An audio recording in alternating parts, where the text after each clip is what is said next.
మీ ఇంట్లో మొదటి కోటీశ్వరుడు మీరే అవ్వాలనుకుంటున్నారా? ఈ ఫైనాన్షియల్ వెబినార్ లో ఇప్పుడే జాయిన్ అవ్వండి. హలో రామ్ గారు. హాయ్ నారాజు. జీవితంలో మనం కొన్ని డెసిషన్స్ ఎమోషనల్గా తీసేసుకుంటూ ఉంటాం. ఓ సెంటిమెంట్కి లోబడో లేదంటే తెలియకుండానే సరేలే పోని అనేటువంటి ఎమోషన్కి లోబడి కొన్ని నిర్ణయాలు తీసేసుకుంటాం. దాని తర్వాత దాని రిజల్ట్ ఎలా ఉంటుందంటే కక్కలేక మింగలేక అటు వాళ్ళని పొమ్మనలేం, అట్లని చెప్పేసి ఉండమని కూడా చెప్పలేము. అలా తయారైపోతూ ఉంటుంది జీవితం మొత్తం. అయితే నా పాయింట్ ఆ డెసిషన్ మేకింగ్ అనేది ఎంతవరకు తీసుకోవాల్సినటువంటి అవసరం ఉంది? భావోద్వేగాలతో కూడుకున్నటువంటి డెసిషన్ అది నెగటివా పాజిటివా? దాని నుంచి ఎలా బయటపడాలి? నారాజు, మనం పెద్ద అబ్జర్వ్ చేయం, కానీ కొన్ని వందల డెసిషన్స్ తీసుకుంటాం. నువ్వు చేసే ప్రతి పని డెసిషనే. అంటే ఈ పని చేయాలా, ఇక్కడికి వెళ్ళాలా, ఇది అందుకోవాలా, ఇప్పుడు కూర్చొని ఫోన్ చేయాలా, ఇవన్నీ డెసిషన్సే. అయితే చిన్న పెద్ద డెసిషన్స్, ప్రభావంతో కూడుకున్న డెసిషన్స్ని బట్టి ఇది చిన్న డెసిషనా, లైఫ్లో ఇంపార్టెంట్ డెసిషనా అని తెలుస్తుంది. అయితే ఎప్పుడైనా మన నిర్ణయాలు తీసుకోవడం రెండిటి మధ్య భయంకరమైన పోరాటాల మధ్య నుంచి మనం తీసుకుంటాం. ఒకటి బ్రెయిన్, రెండోది హార్ట్. బ్రెయిన్, హార్ట్ ఇవి రెండు ఎప్పుడు కొట్లాడుతూనే ఉంటాయి ఏదైనా నిర్ణయం తీసుకోవాలంటే. ఎందుకు కొట్లాడుతుంటాయంటే హార్ట్ ఏమో ఎమోషనల్ డెసిషన్స్ తీసుకుంటుంది. భావోద్వేగంతో కూడుకున్న ప్రతి నిర్ణయం హార్ట్ నుంచి వస్తుంది. ఆలోచనతో కూడుకున్నవన్నీ బ్రెయిన్ నుంచి వస్తాయి. మనం తీసుకునే నిర్ణయాలు ఆలోచించి తీసుకున్నావా, భావోద్వేగంతో తీసుకున్నావా? ఇవి తీసుకుంటే వాటి ఫలితాలు ఎలా ఉంటాయి? మనం అసలు దేంతో ఆలోచించి తీసుకోవాలి? ఇది చాలా ఇంపార్టెంట్. అవును. ఉదాహరణకి మనం తీసుకునే నిర్ణయాల్లో హార్ట్ ప్లే అవుతుంది అనుకున్నాం, హార్ట్ మేజర్ రోల్ ప్లే చేస్తుంది అనుకుందాం, దీని పాత్ర ఎక్కువ ఉంది అనుకుందాం. మనిషి తీసుకునే నిర్ణయాలు ఎక్సైట్మెంట్. ఫర్ ఎగ్జాంపుల్ ఏదైనా సరే, అది నాకు నచ్చింది, నేను అది చేస్తాను, నాకు కావాలి, మీరు ఫస్ట్ చూపులోనే మీరు బాగా నచ్చారు, ఇవన్నీ ఎక్సైట్మెంట్. ఎక్సైట్మెంట్లో తీసుకునే నిర్ణయాలు అంటే భావోద్వేగపూరితమైనట్టు ఎట్లాంటివి ఉంటాయంటే, రెండవది యాంగ్జైటీలో తీసుకున్న నిర్ణయాలు. ఫర్ ఎగ్జాంపుల్ నువ్వు ఎగ్జామ్ రాయాలి, చాలా టఫ్గా ఉంటుంది, చాలా కష్టం, అయితే ఈ సీట్ రావాలంటే నువ్వు ఈ స్ట్రెస్కు నువ్వు భరించాల్సిందే అని అన్నప్పుడు ఈ యాంగ్జైటీ నుంచి తప్పించుకోవడం కోసం అయ్యో నాకు అసలు ఇదేం వద్దు అని తప్పించుకొని ఎగ్జామ్ రాయకపోవడమో, ఆ కోరిక వదులుకోవడమో మనుషులు చేస్తారు. అది భావోద్వేగమైన నిర్ణయం. లేదా యాంగ్జైటీ వల్ల ఒకదాని నుంచి తప్పించుకోవడానికి ఇంకొక నిర్ణయం తీసుకోవడం కూడా చాలా తప్పైంది. నేను దీనికి భయపడి వచ్చానని. సో నిజంగా నేను ఇష్టపడి కాదు, నా యాంగ్జైటీ వల్ల నేను ఒక నిర్ణయం తీసుకున్నాను. మూడవది యాంగర్, కోపం వల్ల, కోపంతో తీసుకునే నిర్ణయాలు. చాలామంది మానవ సంబంధాల పట్ల తీసుకునే నిర్ణయాలు ఎట్లాంటి ఉంటాయంటే చాలా ఆవేశం, ఇంకా జీవితంలో వీడి మొహం చూడకూడదు, ఇట్లాంటి నిర్ణయాలు. లైఫ్లో మీ గడప దొక్కను చూడగలరు, అది నిర్ణయాలు. చివరిది లవ్, ప్రేమగా తీసుకునే నిర్ణయాలు, ప్రేమతో తీసుకున్న నిర్ణయాలు. నా జీవితాంతం నేను వదలకుండా ఉంటానో, లేదా ప్రేమించేటప్పుడు చెప్పే మాటలో అప్పుడు తీసుకున్న బలమైన నిర్ణయాలు, ఇట్లాంటివి ఏవైనా ఉండేటివన్నీ భావోద్వేగంతో కూరుకున్నవి. ఎక్సైట్మెంట్తో కానీ, ఫియర్తో, భయంతో కానీ, లేదా యాంగ్జైటీతో కానీ, తర్వాత లవ్తో కానీ ఉన్నవి భావోద్వేగమైనవి. అయితే భావోద్వేగాలు అనేటి నా రోజు ఏవి శాశ్వతం కాదు. అవి మూడుని బట్టి మానసిక స్థితి మారుతున్న కొద్దీ మన ఉద్వేగాలు మారుతాయి. కాబట్టి ఇవాళ నువ్వు ఏ వ్యక్తిని వ్యతిరేకించావో, ఏ వ్యక్తిని ప్రేమించావో దాన్ని కరెక్ట్గా రివర్స్ జరిగే ప్రమాదం ఉంది.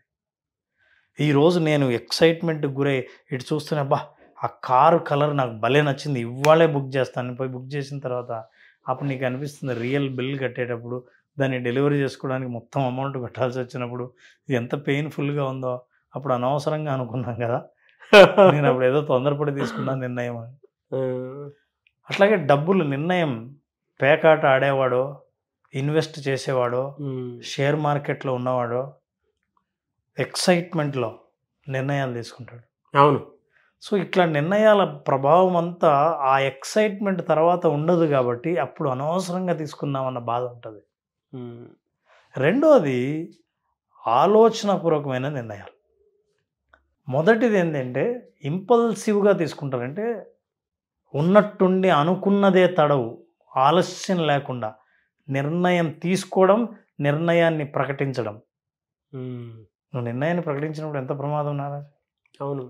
పబ్లిక్లో అందరికీ వినపడేటట్టు నువ్వు ప్రామిస్ చేసినట్లు ప్రకటించేస్తావు. ఇవన్నీ ఇంపల్సివ్. అయితే లాజికల్ లేదా కాగ్నిటివ్ డెసిషన్స్ అంటారు, ఆలోచనాపూర్వకమైన నిర్ణయాలు.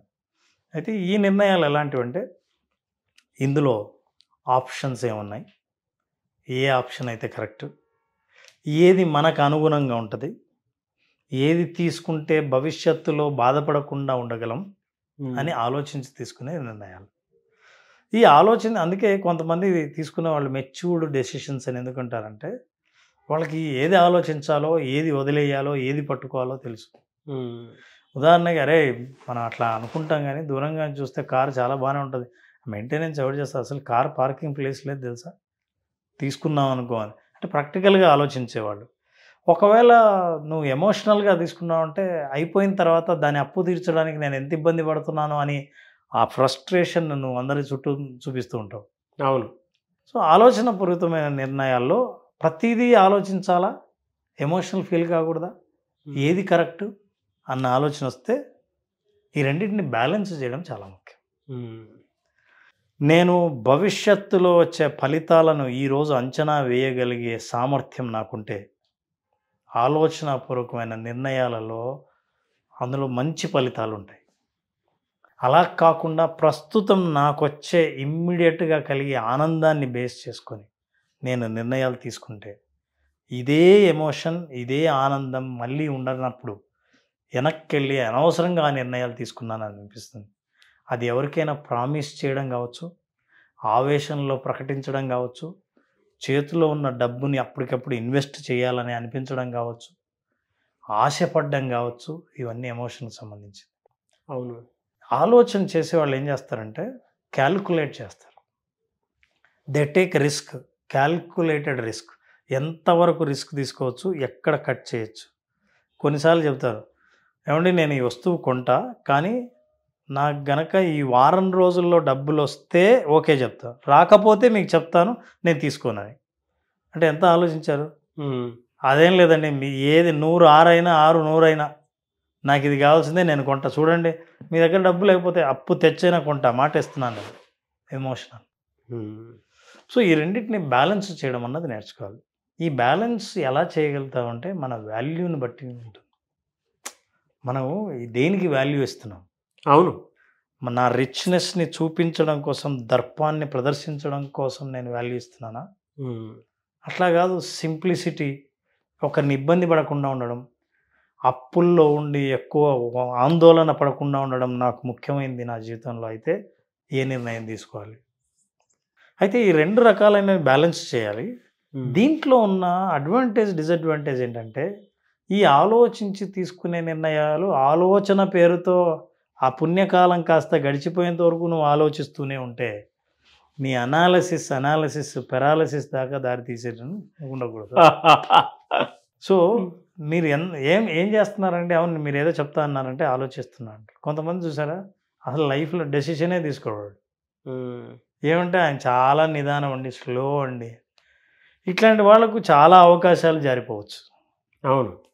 అంటే ఈ ఆలోచించి చేయడం వల్ల వచ్చే నష్టాలు ఏంటంటే, ఆలోచించడం వల్ల మీరు మంచి నిర్ణయాలు తీసుకోవచ్చు, మీరు ఆలోచించడం వల్ల ఒక గొప్ప అవకాశాలు కోల్పోవచ్చు. సో ఇది. రెండవది ఏంటంటే అవతల వాళ్ళు ఫ్రస్ట్రేషన్కి గురి అవుతారు. ఫర్ ఎగ్జాంపుల్ మీరు ఒక ఆర్గనైజేషన్లో లీడర్ అనుకోండి, ఒక పొలిటికల్ లీడర్ అనుకోండి, మీరు తీసుకునే నిర్ణయాలు ఆయన బాగా ఆలోచిస్తున్నాడు, ఎన్నాళ్ళు ఆలోచిస్తాడండి నాకు అర్థం కాదు. ఇక్కడ చాలామంది నష్టపోతుంటే ఆలోచించడం డెసిషన్ తీసుకోవాలని ఇట్లాంటి నష్టాలు ఉంటాయి. అవును. సో లాభాలు నష్టాలు 2 ఆలోచనాపూర్వకమైన నిర్ణయాల్లో ఉన్నాయి. కానీ ఈ రెండింటిని బ్యాలెన్స్ చేయడం ఎలా? ఫర్ ఎగ్జాంపుల్ నాకేదో ఒక పోస్టర్ వచ్చింది, సమ్మరు హాలిడేస్, ఏముంది అసలు పిక్చర్ ఫోటో, బీచ్ ఏరియా, ఈ ఖచ్చితంగా పోవాల్సిందే, నేను బుక్ చేస్తున్నా, ఇది కూడా ఇప్పుడు డిస్కౌంట్ ఇస్తున్నారు, పోవాల్సిందే అని. నువ్వు చాలా ఎమోషనల్, బొమ్మ చూస్తూనే ఇంపల్సివ్ ఫీల్ అయ్యావు, నిర్ణయం తీసుకోవాలనుకున్నావు, 2 రోజుల్లోనే ఎవరైనా కట్టిన వాళ్ళకి 50% డిస్కౌంట్ అన్నాను, కొట్టేశాడు, పే చేసాడు. ఇది ఎమోషనల్. అక్కడికి వెళ్ళిన తర్వాత ఈ సమ్మర్లో ఆ బీచ్ ఏరియాలో మామూలుగా వేడి లేదు, బయట తిరిగే మనిషే లేడు, ఛార్జీలు తక్కువ అని చెప్పి వచ్చి నిర్ణయం తీసుకుని వచ్చాము ఆవేశంగా, కానీ ఫోటోలో చూపించినంత అందంగా అనుభవం లేదు. అవును, అనవసరంగా వచ్చామన్న ఫీలింగ్ ఉంటుంది అక్కడ. అరే అంటే తక్కువ పే చేసినా అదంతా మొత్తం వృధా అయిపోయినట్టుంటుంది. ఈసారి మనం అలా చేయకూడదు అని ఆలోచిస్తారు. కొంతమంది ఆలోచిస్తూ ఇది వెళ్దామా వద్దా, ఎప్పటి నుంచో అనుకుంటున్నా అబ్బా ఈ ఊరు వెళ్ళాలని, వెళ్ళలేదండి, అతను ఎప్పుడూ వెళ్ళలేడు. అవును, బ్యాలెన్స్ చేయడం ఎలా? ఫర్ ఎగ్జాంపుల్ నేను చూశాను, ఓహో బీచ్ ఏరియాలు చాలా బ్యూటిఫుల్గా ఉంటాయి. ఇప్పుడు నేను ఆలోచించాల్సింది ఏంటంటే, నేను పిల్లలతో పోతుంటే టెంపరేచర్ ఎలా ఉంది అక్కడ, ఏం బట్టలు తీసుకెళ్ళాలి, ఎప్పుడు వెళ్తే బాగుంటుంది, ఈ బడ్జెట్ కరెక్టేనా అని కొంత టైం స్పెండ్ చేసి with in the time you will make a decision, but considering everything. True అండి. అంటే మనకు ఒక ఫీలింగ్ సాటిస్ఫాక్షన్ ఇస్తుంది అనుకున్నప్పుడు వెంటనే ఆ ఫీలింగ్ మీద డెసిషన్ తీసుకోకూడదు. మీరు చెప్పింది కరెక్టే. ఒక క్యాలిక్యులేషన్, అంటే దాని తర్వాత నెక్స్ట్ స్టెప్ ఒక థాట్ ఉండాలి. ఆ థాట్ జడ్జ్మెంట్ని క్రియేట్ చేయాలి.